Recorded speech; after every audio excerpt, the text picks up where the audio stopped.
Shalom. Puji Tuhan, saudara-saudara. Pada kesempatan yang baik ini saya akan menyampaikan firman Tuhan, di mana saya akan menjelaskan secara sederhana untuk kita memahami tentang kehidupan Yesus.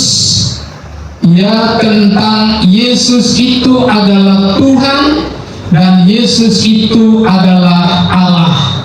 Meskipun di akhir-akhir ini kita melihat Bapak Ibu bahwa banyak orang yang meragukan tentang ketuhanan dan kealahan daripada Yesus. Namun bagi saudara dan saya, setiap orang yang percaya Yesus tetap Tuhan dan Yesus tetap Allah. Untuk itu saya mengajak kita bersama-sama membaca dalam kitab Matius pasal yang keempat, ayat yang pertama sampai dengan ayat yang ke-11. Matius pasal 4 ayat yang pertama sampai ayat yang ke-11, demikian firman Tuhan. Maka Yesus dibawa oleh Roh ke padang gurun untuk dicobai iblis, dan setelah berpuasa 40 hari dan 40 malam, akhirnya laparlah Yesus. Lalu datanglah si pencoba itu dan berkata kepadanya, "Jika engkau anak Allah, perintahkanlah supaya batu-batu ini menjadi roti." Tetapi Yesus menjawab, "Ada tertulis, manusia hidup bukan dari roti saja, tetapi dari firman Tuhan yang keluar dari mulut Allah." Kemudian iblis membawanya ke kota suci dan menempatkan dia di bumbungan bait Allah. Lalu berkatalah kepadanya, "Jika engkau anak Allah, jatuhkanlah dirimu ke bawah, sebab ada tertulis, mengenai engkau ia akan memerintahkan malaikat-malaikatnya, dan mereka akan menatang engkau di atas tangannya, supaya kakimu jangan terantuk kepada batu." Yesus berkata kepadanya, "Ada pula tertulis, janganlah engkau mencobai Tuhan Allahmu." Dan iblis membawanya pula ke atas gunung yang sangat tinggi dan memperlihatkan kepadanya semua kerajaan dunia dengan kemegahannya, dan berkata kepadanya, "Semua itu akan kuberikan kepadamu jika engkau sujud menyembah aku." Maka berkatalah Yesus kepadanya, "Enyahlah iblis, sebab ada tertulis, engkau harus menyembah Tuhan Allahmu dan hanya kepada Dia sajalah engkau berbakti." Lalu iblis meninggalkan dia, dan lihatlah malaikat-malaikat datang melayani Yesus. Saudara-saudara yang diberkati Tuhan, kita perhatikan pembacaan ini. Ini sudah seringkali kita dengar. Namun pagi ini, bahkan di kesempatan ini, saya akan menyampaikan sesuai dengan apa yang Roh Kudus taruhkan di dalam hati saya. Saya bagi khotbah ini dalam 3 bahagian. Yang pertama dari ayat yang pertama sampai ayat yang keempat, kemudian yang kedua dari ayat yang kelima sampai ayat yang ketujuh, dan kemudian ayat yang ke-8 sampai dengan ayat yang ke-11. Kita lihat, saya bacakan di sini. Maka Yesus dibawa oleh Roh ke padang gurun untuk dicobai iblis, dan setelah berpuasa 40 hari dan 40 malam, akhirnya laparlah Yesus. Lalu datanglah si pencoba itu dan berkata kepadanya, "Jika engkau anak Allah, perintahkanlah supaya batu-batu ini menjadi roti."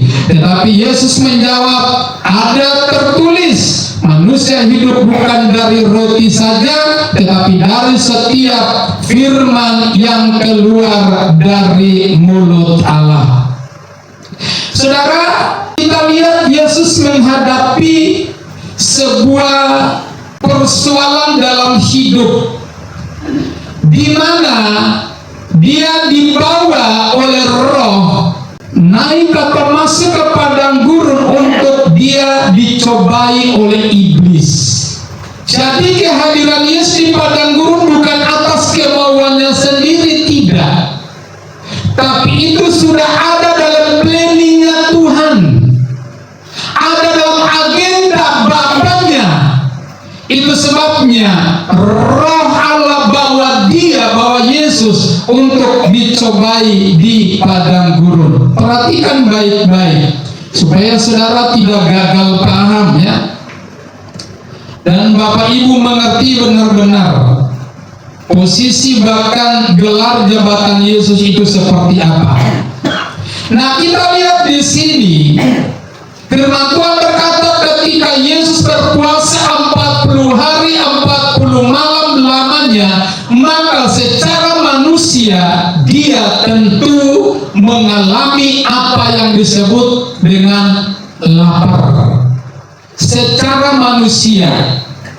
Jadi Yesus berpuasa ini dalam kapasitasnya sebagai manusia.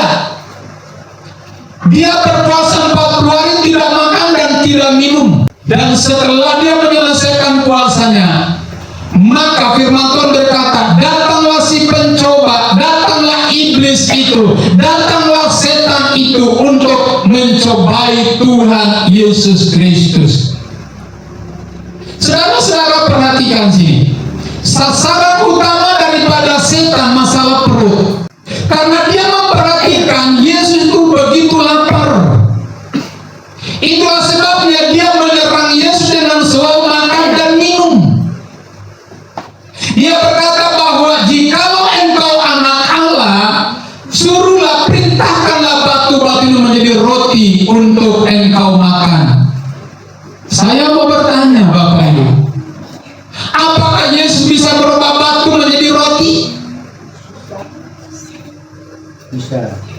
Dalam kapasitasnya sebagai natur manusia, dia tidak bisa merubah batu menjadi roti, tidak bisa. Tapi dalam kapasitasnya sebagai Allah, sebagai Tuhan, dia bisa merubah batu menjadi roti, saudara. Tapi untuk apa dia rubah batu menjadi roti? Kalau kita lihat dua hal ini, dua benda ini mengarah kepada kehidupan pribadi Yesus. Yesuslah roti hidup yang turun dari sorga. Yesus adalah batu penjuru. Bagaimana dia bisa merubah tubuhnya menjadi roti? Bagaimana dia bisa merubah batu menjadi roti? Sementara Bapak Ibu Saudara, dia adalah roti kehidupan dan dia juga adalah batu penjuru itu sendiri. Posisinya sebagai batu penjuru, saudara-saudara, itu sudah dinubuatkan oleh Daud, nenek moyangnya. Itu sebabnya mari kita baca bersama-sama di dalam kitab Mazmur pasal 118 ayat yang ke-22. Mazmur 118 ayat yang ke-22, batu yang dibuang oleh tukang-tukang bangunan telah menjadi batu penjuru. Biarlah Israel berkata bahwasannya untuk selama-lamanya kasih setianya. Biarlah Tuhan meletakkan di Sion sebuah batu penjuru. Ini merupakan nubuatan, tapi digenapi di dalam kitab 1 Petrus pasal yang kedua ayat yang ke-6 dan 7. Kita baca ayat-ayat ini. Sebab ada tertulis dalam kitab suci, sesungguhnya aku meletakkan di Sion sebuah batu yang terpilih, sebuah batu penjuru yang mahal, dan siapa yang percaya kepadanya tidak akan dipermalukan. Karena itu bagi kamu yang percaya, ia mahal, tetapi bagi mereka yang tidak percaya, batu yang telah dibuang oleh tukang-tukang bangunan telah menjadi batu penjuru juga, telah menjadi batu sentuhan dan suatu batu sandungan. Saudara perhatikan ayat ini baik-baik. Firman Tuhan berkata bahwa batu penjuru ini itu bicara tentang pribadi Yesus Kristus sebagai batu penjuru. Itu sebabnya dia tidak bisa merubah dirinya menjadi, atau batu tadi menjadi roti, karena itu batu bicara soal dirinya. Batu ini telah dibuang oleh orang-orang Israel. Batu ini dibuang oleh orang-orang Yahudi, tidak percaya kepadanya. Batu ini ditolak oleh orang-orang Yahudi. Bahan batu ini menjadi batu sandungan kepada orang-orang Yahudi. Tapi bagi kita yang percaya, batu ini menjadi batu penjuru, dan barang siapa yang percaya kepadanya tidak akan dipermalukan. Saudara, ini sebuah bukti kenyataan apa dalam pengirian kita terhadap Tuhan tuh pernah kita dipermalukan oleh Tuhan?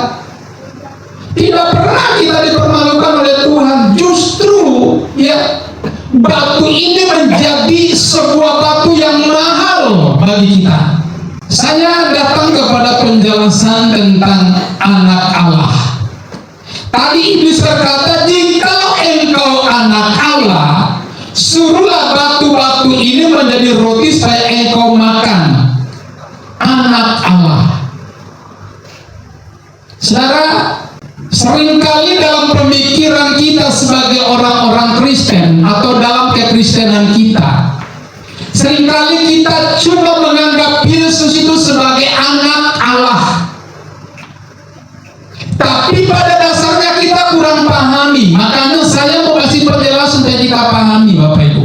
Jadi kita jangan lihat Yesus itu dalam sudut pandang kita orang Indonesia. Sebab kalau kita pandang Yesus itu dalam sudut pandang Indonesia, ya, maka kita tidak akan pahami akan hal ini. Tapi kalau kita melihat Yesus sebagai anak Allah dalam sudut pandang orang-orang Yahudi, maka kita bisa tahu sebutan untuk anak Allah itu merupakan gelar. Sebutan untuk Mesias itu sama dengan Allah atau sama dengan anak Allah, sama dengan anak dari yang terpuji, sama artinya dengan anak manusia. Bukan berarti Yesus itu anak daripada manusia. Betul, secara lahiriah dia anak daripada Maria dan Yusuf. Tapi secara kealahan, keilahian, Yesus bukan anak dari Maria dan Yusuf. Tapi secara kealahan, Yesus adalah anak dari Allah Bapa. Karena firman Tuhan berkata, Yesus sebagai anak kesayangannya bermain-main di pangkuan Bapanya.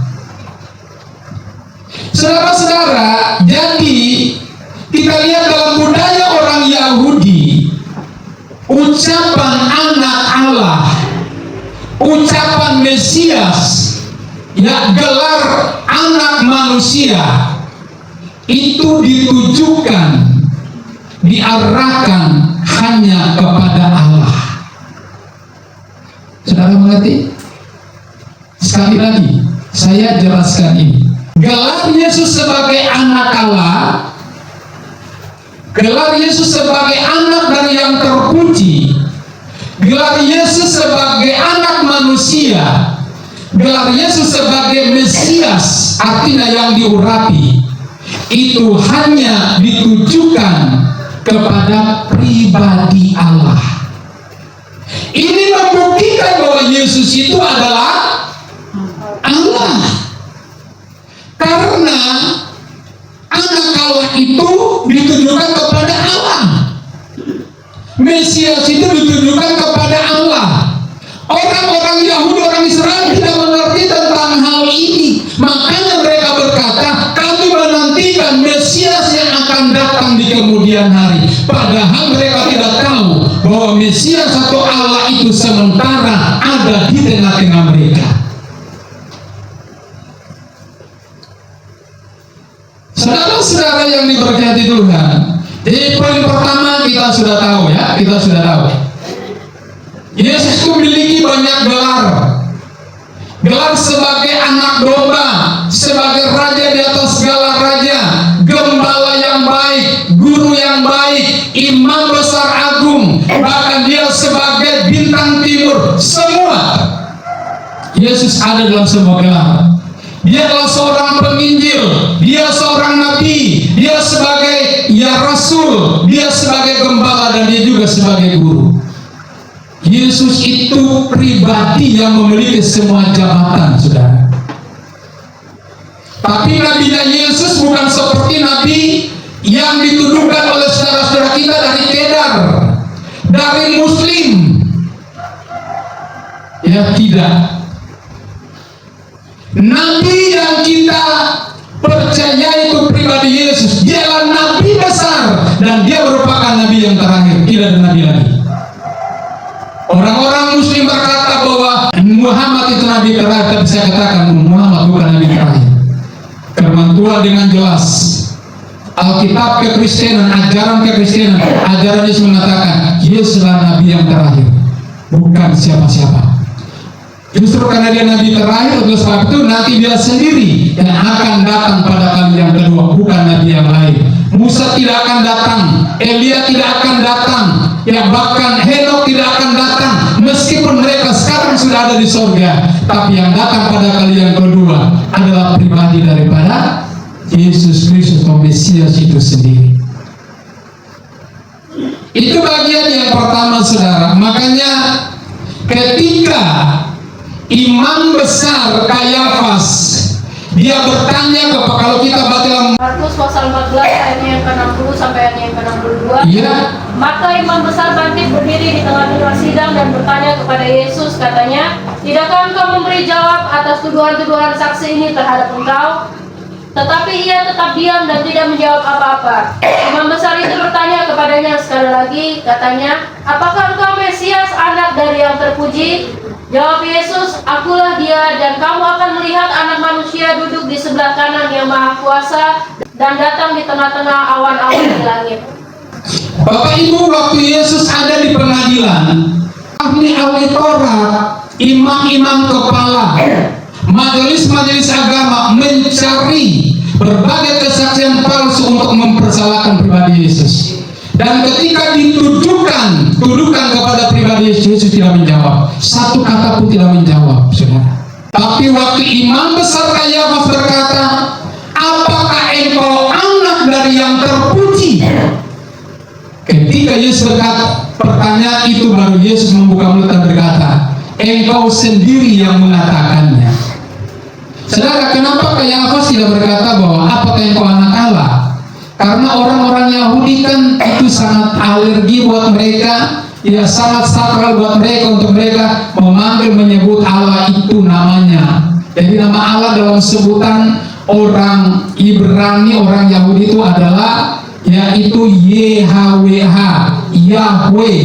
Yahweh itu nama yang paling sakral, ya tidak boleh disebut oleh orang-orang Israel. Makanya imam besar ini takut menyebut nama itu, sehingga dia mempertanyakan kepada Yesus, apakah engkau anak dari yang terpuji? Saudara, saya berikan analoginya begini, ya sederhana supaya kita ngerti. Ya, saudara naik tangga, ya, saudara pernah lihat tangga? Kalau saudara nggak lihat tangga, itu udah keterlaluan tuh. Ya, kalau saudara nggak pernah naik, berarti saudara pasti lihat. Ya, kalau saudara biasanya kan kita kalau naik tangga pertama, tangga kedua, ketiga, keempat dan seterusnya, itu biasanya disebut apa? Anak tangga. Ya, disebut anak tangga pertama, anak tangga kedua, anak tangga ketiga. Apakah tangga itu tidak beranak? Tidak. Tangga itu tidak pernah beranak. Walaupun ada tangganya 1, 2, dan 3, tapi dia tetap bagian dari tangga itu sendiri. Sama, Yesus anak Allah, tapi berarti bukan Allah itu beranak atau melahirkan anak, tidak. Analogi yang sangat sederhana supaya kita mengerti pribadi Yesus itu. Ya, jadi kalau imam besar Kayafas berkata bahwa apakah engkau anak Allah, apakah engkau anak manusia, apakah engkau anak yang terpuji, maka Yesus menjawab, ya engkau sendiri mengatakannya. Artinya bahwa Yesus walaupun kedengarannya sebagai anak Allah, Allah tidak melahirkan Yesus, Bapa tidak melahirkan Yesus seperti seorang wanita melahirkan seorang bayi, tidak. Tapi Yesus anak Allah, berarti Yesus itu adalah Allah itu sendiri. Sama dengan tadi anak tangga itu bagian dari tangga itu sendiri. Yesus anak Allah, berarti Yesus bagian dari Allah. Jadi supaya kita nggak salah, saudara, menerjemahkan, memahami Yesus dalam hidup kita.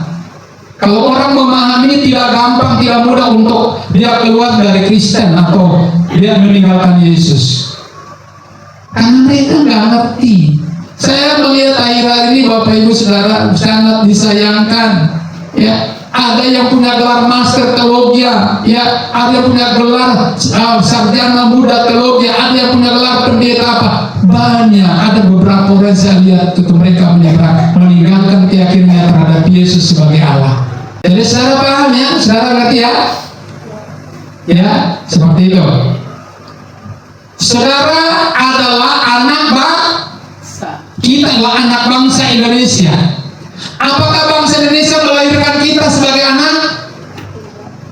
Yang biasa disebut sebagai ibu pertiwi. Apa ibu pertiwi melahirkan kita? Ya, ada yang melahirkan kita ibu kita sendiri, bukan orang lain. Nah itu. Tapi kita adalah bagian daripada bangsa Indonesia. Yang kedua, kita baca dalam kitab Matius pasal yang ke-4 ayat 5 sampai 7. Matius pasal 4 ayatnya yang ke-5 sampai ayatnya yang ke-7. Ya. Kemudian iblis membawanya ke kota suci dan menempatkan dia di bumbungan bait Allah, lalu berkata kepadanya, jika engkau anak Allah, jatuhkanlah dirimu ke bawah, sebab ada tertulis mengenai engkau, dia akan memerintahkan malaikat-malaikatnya dan mereka akan menatang engkau di atas tangannya, supaya kakimu jangan terantuk kepada batu. Yesus berkata kepadanya, ada pula tertulis, janganlah engkau mencobai Tuhan Allahmu. Saya perhatikan di sini jenis pencobaan yang dialami oleh Yesus untuk kedua ini, saudara. Iblis ini sangat licik, tapi dia tidak berhikmah. Dia licik tapi tidak berhikmah. Karena itu dia berkata bahwa ketika dibawa oleh roh untuk dicoba iblis dan ditempatkan di bumbungan bait Allah. Kalau bumbungan bait Allah itu di luar atau di dalam? Bumbungan bait Allah itu di luar atau di dalam? Ya, jadi Yesus ditempatkan di bumbungan bait Allah. Lalu iblis berkata, jika engkau anak Allah, jatuhkanlah dirimu ke bawah. Tapi iblis nggak bisa, nggak ngerti bahwa di dalam diri Yesus adalah pribadi Allah sendiri. Oleh sebab itu, ketika dia menawarkan kepada Yesus, iblis berkata, jika engkau anak Allah, jatuhkanlah dirimu ke bawah. Iblis ini dia tidak menangkap rencana Bapa, karena dia tahu rencana keselamatan Bapa itu ada dalam pribadi anak Allah atau Yesus Kristus. Oleh sebab itu dia menganjurkan kepada Yesus supaya Yesus menjatuhkan dirinya ke bawah. Kalau Yesus menjatuhkan dirinya ke bawah, paling tidak Yesus mati. Tapi belum waktunya dia mati dengan cara seperti itu. Itu namanya cara murahan. Itu namanya cara murahan, saudara. Cara yang tidak elok. Dan saudara-saudara, kita perhatikan, ya, Yesus itu tidak boleh berada di bumbungan bait Allah di luar. Iblis dia punya perhitungan, kalau Yesus jatuhkan dirinya ke bawah, secara manusia dia akan mati dan buyarlah seluruh rencana keselamatan Allah bagi manusia. Kita perhatikan, ingat ya, Yesus tidak boleh ada di luar. Saya bawakan ke dalam kehidupan kita nih, Yesus tidak boleh ada di luar kepala. Biasanya orang berkata di luar kepala itu paling pintar tuh. Tapi saya mengatakan, kalau di luar kepala itu bukan pintar, itu justru bodoh, saudara. Benar nggak? Biasanya orang bilang, oh saya sudah hafal di luar kepala. Mana bisa di luar kepala? Kecuali di dalam kepala, baru kita bisa kuasai. Luar kepala ya nggak bisa, saudara. Tapi pengertian di luar kepala itu artinya dia sudah bisa menguasai semua, gitu ya. Tapi bagi secara akal sehat, ya, itu di luar kepala itu berarti tidak ngerti apa-apa karena di luar dari kepala. Kecuali dalam kepala berarti dia ngerti semuanya. Oke. Kita baca, saudara, di dalam kitab Lukas pasal yang kedua 46 dan 47. Sesudah 3 hari mereka menemukan dia dalam bait Allah. Dia sedang duduk di tengah-tengah alim ulama sambil mendengarkan mereka dan mengajukan pertanyaan-pertanyaan kepada mereka. Dan semua orang yang mendengar dia sangat heran akan kecerdasannya dan segala jawab yang diberikannya. Dan ketika orang tuanya melihat dia, tercenganglah mereka, lalu kata ibunya kepadanya, "Nak, mengapakah engkau berbuat demikian terhadap kami? Bapamu dan aku dengan cemas mencari engkau." Jawabnya kepada mereka, "Mengapa kamu mencari aku? Tidakkah kamu tahu bahwa aku harus berada di dalam rumah Bapa?" Saudara perhatikan di sini, ketika orang tuanya mencari dia, ya keluar dari bait Allah di Yerusalem, ketika orang tuanya mencari dia, lalu dia berkata, ketika mamanya Maria berkata gini, nah kenapa kamu berbuat begini buat kami? Ya, artinya bahasa sederhananya, kenapa engkau berbuat begini buat papa sama mama? Kira-kira seperti itu. Tapi dengan spontan Yesus berkata, tidakkah kamu baca, tidakkah kamu ketahui bahwa aku harus berada di rumah Bapakku? Yesus harus berada di dalam rumah Bapa, bukan di luar bumbungan tadi, bukan. Ya, Yesus harus berada di dalam bait Allah. Saudara-saudara, jadi kita lihat di sini bahwa iblis menempatkan Yesus atau ya mencoba Yesus. Dia berusaha untuk mengatakan kepada Yesus, jatuhkanlah dirimu. Itu berarti bahwa iblis berusaha untuk menggagalkan rencana keselamatan Allah kepada manusia. Tapi Yesus tahu tentang rencana yang buruk, rencana yang licik itu. Oleh sebab itu Yesus menjawab dia dan berkata bahwa Yesus berkata kepadanya, ada pula tertulis, janganlah engkau mencobai Tuhan Allahmu. Artinya Yesus menyatakan dirinya, jangan engkau mencobai saya sebagai Tuhan dan sebagai Allah. Amin. Amin. Ya, dia berkata seperti. Jadi di iblis dengar, jangan engkau mencobai Tuhan lalu. Siapa yang dicobai saat itu? Yesus. Dia berkata, janganlah engkau coba dengan Tuhan dan Allahmu.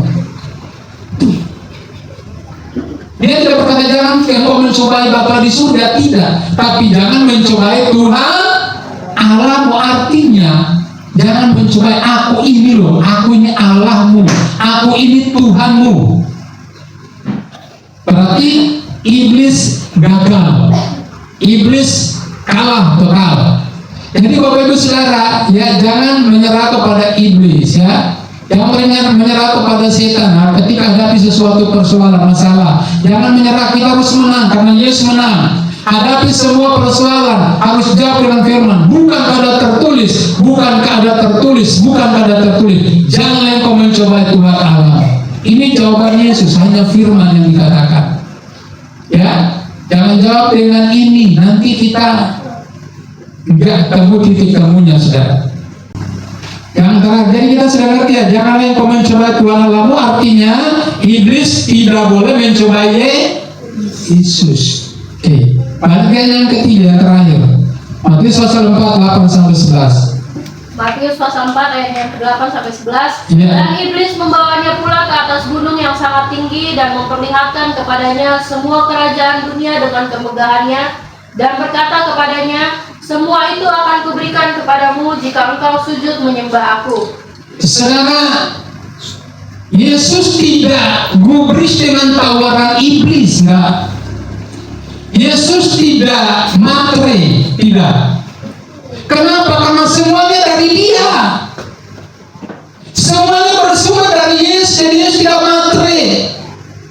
Yesus tidak gila dengan kekayaan dunia. Kenapa? Karena Dia adalah sumber kekayaan itu sendiri.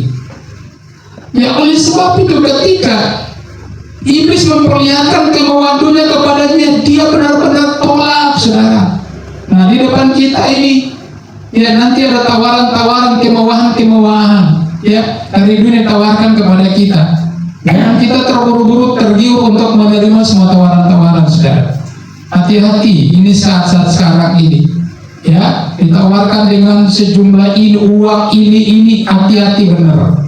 Kita butuh uang, tapi kita tidak rakus uang. Ya, kita butuh uang, tapi harus dengan cara yang benar, yang sesuai dengan kehendak Tuhan.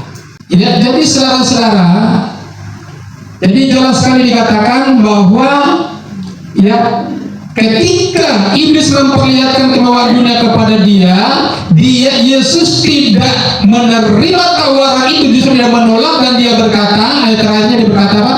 Maka berkatalah Yesus kepadanya, kepada iblis, enyahlah iblis, sebab ada tertulis, engkau harus menyembah Tuhan Allahmu dan hanya kepada Dia sajalah engkau berbakti. enyah iblis. Dia tekan. Saudara, kalau mau usir setan, ini saya kasih tahu. Usir setan yang merasuki orang atau orang yang diganggu oleh roh-roh halus, makhluk halus, jangan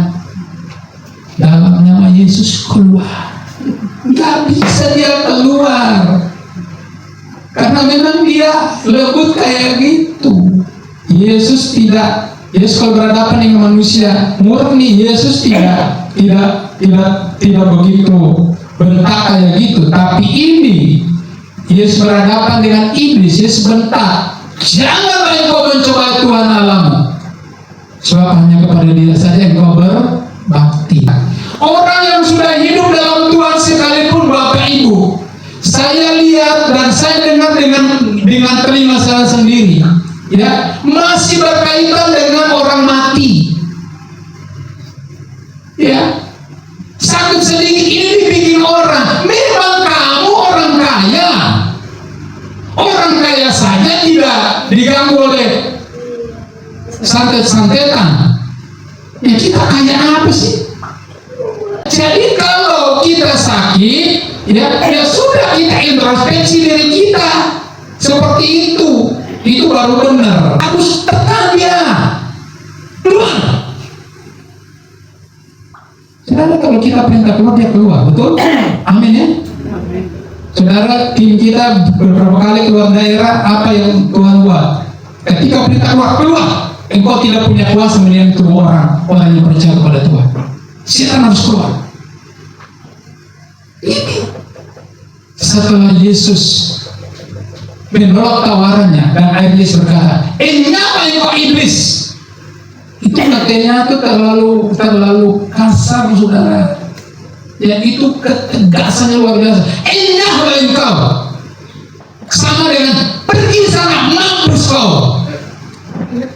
Nah, seperti itu, Tuhan, saudara-saudaraku. Ya, jadi jelas ya Bapak Ibu Saudara-saudara. Jadi ini memperlihatkan. Jadi terakhirnya dia berkata, janganlah engkau mencobai Tuhan Allahmu, sebab hanya kepada Dia engkau berbakti. Artinya iblis harus berbakti kepada Tuhan Allah, yaitu Yesus. Kenapa? Karena diperintahkan sendiri oleh firman-Nya bahwa Yesus tidak boleh menyembah kepada iblis atau siapapun. Iblis itu kan dari awalnya kan dia malaikat, namanya Helel. Kalau dalam bahasa Ibrani, iblis atau Lucifer itu namanya Helel. Helel, dia pemimpin paduan suara di sorga. Jadi namanya Helel. Helel itu haleluya. Jadi memuji Tuhan, artinya seperti itu. Puji Tuhan, saudara-saudara. Kita lihat satu ayat terakhir. Di dalam kitab Ibrani pasal yang pertama ayat yang ke-5. Ibrani pasalnya yang pertama ayat yang ke-5. Karena kepada siapakah di antara malaikat-malaikat itu pernah Ia katakan, anakku engkau telah kuperanakan pada hari ini, dan aku akan menjadi bapaknya dan ia akan menjadi anakku. Teruskan ayat yang ke-6. Dan ketika Ia membawa pula anaknya yang sulung ke dunia, Ia berkata, semua malaikat Allah harus menyembah Dia. Semua malaikat harus menyembah Dia itu siapa? Yesus yang adalah Allah itu sendiri. Jadi malaikat siapapun, termasuk Helel, termasuk malaikat Mikael, termasuk malaikat Rafael, malaikat Gabriel, semua harus menyembah kepada Yesus, anak Allah. Dia adalah Allah itu sendiri. Amin, saudara. Dia adalah Allah, Yesus adalah Allah. Semua malaikat harus menyembah. Oleh sebab itu, ya, ketika iblis tawarkan Yesus supaya menyembah kepada iblis, tapi Yesus tidak menyembah. Kenapa? Karena kalau menyembah iblis berarti bertentangan dengan firman Tuhan. Karena itu, ya, malaikat ini, Helel ini yang harus menyembah kepada Yesus sebagai Allah, sebagai Tuhan. Puji Tuhan, saudara-saudara. Ya, jadi biarlah kebenaran firman, pengajaran yang saya sampaikan ini, ya, membuat kita, membuka pikiran kita supaya kita mengerti bahwa Yesus itu bukan sekedar anak, ya, tapi Yesus adalah Allah itu sendiri. Yesus adalah Tuhan, ya, supaya kita pahami benar-benar kepribadian daripada Tuhan Yesus itu sendiri, dan seisi surga harus menyembah kepada Yesus sebagai Allah dan sebagai Tuhan. Amin. Buat firman Tuhan, dan Tuhan Yesus memberkati kita sekalian.